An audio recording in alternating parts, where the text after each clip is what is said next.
আসসালামু আলাইকুম। আজকের ভিডিওতে আমরা জ্যামিতিক পার্টের একটি অঙ্ক সমাধান করব।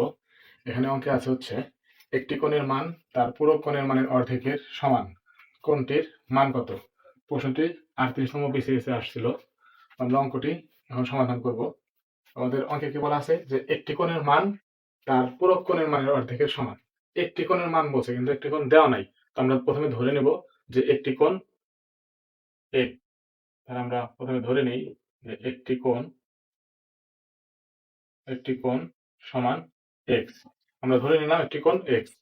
এখন বলছে তার পূরক কোণ। আমরা পূরক কোণ জানি যে 90 ডিগ্রি থেকে প্রদত্ত কোণ বিয়োগ করলে পূরক কোণ পাওয়া যায়। আমরা লিখে নিব পূরক কোণ।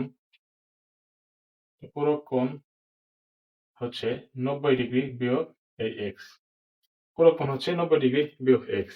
আমরা এখন প্রশ্ন মতে দিয়ে লিখতে পারি প্রশ্ন মতে যে এক্স ইকুয়াল 90 ডিগ্রি বিয়োগ x/2। এবার কিভাবে লিখলাম এটা?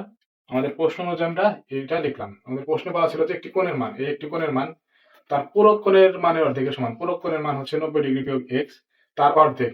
তাকে তাহলে 2 ভাগ তার অর্ধেকের সমান। তাহলে x সমান সমান 90 ডিগ্রি বিয়োগ x ভাগ 2। তো আমরা এখন ক্যালকুলেশন করব। আমরা আর গুণ করব। আর গুণ করলে পাবো হচ্ছে 2x বিয়োগ 90 ডিগ্রি মাইনাস x। আমরা এই x টাকে এই পাশে নিয়ে আসি। মাইনাস আছে, এই পাশে আনলে প্লাস হয়ে যাবে। তো এই পাশে আসবে 90 ডিগ্রি। আমরা ক্যালকুলেশন করলে পাবো হচ্ছে এখানে 2x আর 1x মানে 3x ইকুয়াল 90 ডিগ্রি। আমাদের মান বের করতে হবে x এর। আমরা 3 টাকে ওই পাশে নিয়ে যাবো, গুণ আকারে আছে, পাশে নিলে ভাগ হয়ে যাবে। তো x ইকুয়াল 90 ডিগ্রি ভাগ হচ্ছে 3। আমরা ভাগ করলে পাবো 30 ডিগ্রি। আমাদের x এর মান আসছে 30 ডিগ্রি। তো একটি কোণের মান তার পুরো কোণের মানের অর্ধেকের সমান হবে কখন? যখন 30 ডিগ্রি হবে। তো আমাদের খ নম্বর হবে অ্যান্সার। আমরা এইভাবে অঙ্কটি সমাধান করতে পারবো।